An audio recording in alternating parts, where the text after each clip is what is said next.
All right, today we're diving into one of the most mysterious, debated, and, let's be honest, epic visions ever written down, the Book of Revelation.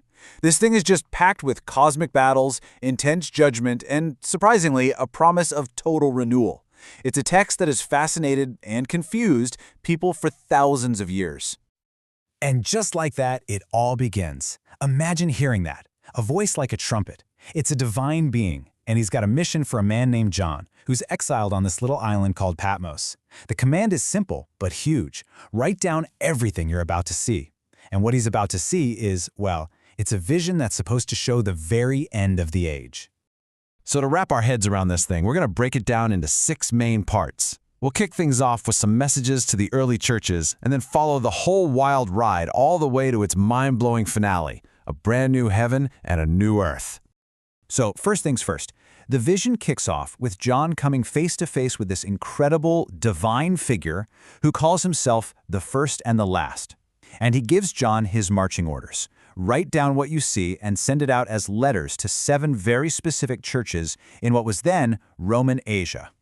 You can kind of think of these messages as spiritual report cards. Seriously, each one's got a little bit of praise for what they're doing right, but also some really tough warnings about where they're messing up. The bottom line for all of them, repent and hang on to your faith, especially when things get tough.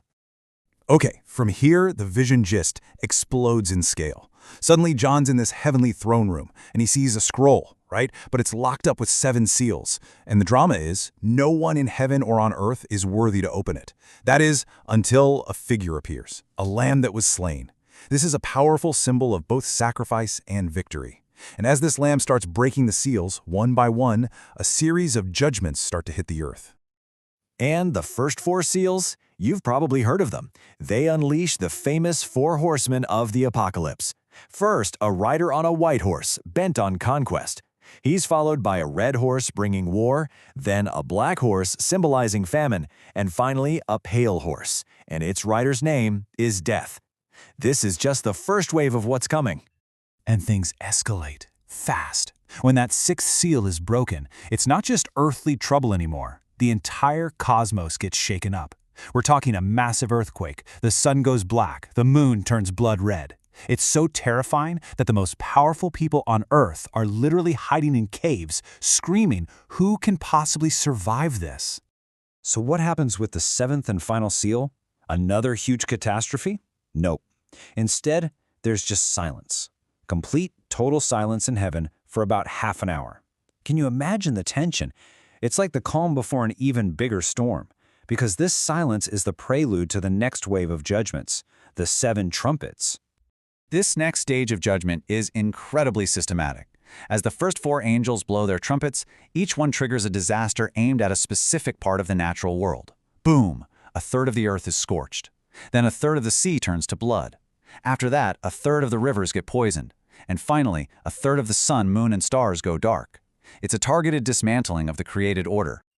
All right, so now the vision kind of pulls back the curtain. It's like, you see all this chaos on Earth? Here's the spiritual battle that's driving it. And John gets introduced to the main villains of the story. A massive dragon, 2 terrifying beasts, and a symbolic, corrupt city known as Babylon. This whole scene is pure symbolic warfare. A war erupts in heaven. On one side you have the archangel Michael and his angels. On the other, this huge red dragon, who the text flat out calls the devil and Satan. The dragon loses and gets hurled down to earth. And what does he do? He immediately starts going after this symbolic woman who represents God's people and her children. The battle has moved from heaven to earth. So once he's on Earth, the dragon recruits a couple of powerful allies. Think of them as his enforcers. The first beast comes up out of the sea. It's this image of raw political and military power, and it demands that the whole world worship it. Backing him up is a second beast, this one from the earth. It looks innocent, lamb-like, but it's basically a false prophet, doing miracles to trick people into worshiping the first beast and cracking down on anyone who says no. Then an angel flies through the sky shouting about the fall of Babylon the Great. Now, this isn't about the historical city of Babylon. In the vision, Babylon is a powerful symbol. It represents the entire corrupt, greedy human system that seduces nations and stands against God. And her downfall is a huge turning point. And here we go. We are now at the absolute climax of judgment. John sees 7 angels carrying 7 golden bowls, and these bowls are filled with the final, most intense, undiluted wrath of God. And their instructions are simple: pour them out on the earth. You know, these last 7 plagues are just brutal. They're swift, they're devastating, and unlike the trumpet judgments that were partial, only affecting 1/3 of things, these are total. We're talking painful sores on anyone who worshipped the beast. The entire sea and all the rivers turn to blood. The sun gets superpowered to scorch people. Then total darkness falls on the beast's kingdom. And when that 7th and final bowl is poured out, a voice from the throne thunders, "It is done." And then comes the biggest earthquake the world has ever seen. Okay, so the plagues are done. The board is set. The vision now moves into the final act of this whole cosmic drama. It's time for the final battle, the defeat of Satan and the ultimate judgment of everyone. So how does this all play out? The timeline here gives us a good sequence. First, the heavens open up, and a rider on a white horse who's called Faithful and True leads heaven's armies to victory, defeating the beast and his allies. Then the dragon, Satan, is captured and locked away in an abyss for 1,000 years. During that time, those who are faithful get to reign. But it's not over yet. After the 1,000 years, Satan is let out for one last, final rebellion before he's defeated for good at the great white throne judgment. And the final end for all this evil? It's a pretty stark image. The beast, the false prophet, the devil, they're all thrown into a lake of fire. But then comes the real kicker. In this final climactic move, death itself is thrown in there too. Just think about that. It's meant to symbolize the absolute final end of all evil, all suffering, and even mortality. You know, after all that fire and judgment and chaos, the entire tone of the vision just does a complete 180. The last couple of chapters aren't about destruction at all. They're all about hope. They're about total restoration. John looks and he sees a new heaven and a new earth, because the first ones are gone. And the absolute centerpiece of this new reality is just a stunning sight. The holy city, the New Jerusalem, comes floating down out of heaven. It's described as this radiant, perfect place prepared like a bride for her husband. It's all about beauty, purity, a new beginning. And the most important part? This is where God himself will live, right there with humanity in a way that's finally perfect and unbroken. And what's really amazing about this new world is how it's described. It's defined almost more by what's not there anymore. A voice from the throne announces it. No more tears, no more death, no more mourning or crying or pain. There's not even any night. You don't need a sun or moon because God is the light. The curse is gone.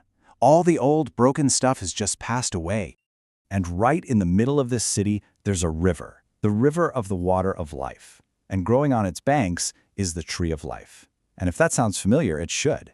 It's the same tree that humanity was kicked out of the Garden of Eden for, but now it's back, and it's for everyone. Its leaves, it says, are for the healing of the nations. It's a beautiful symbol of total restoration and unending life.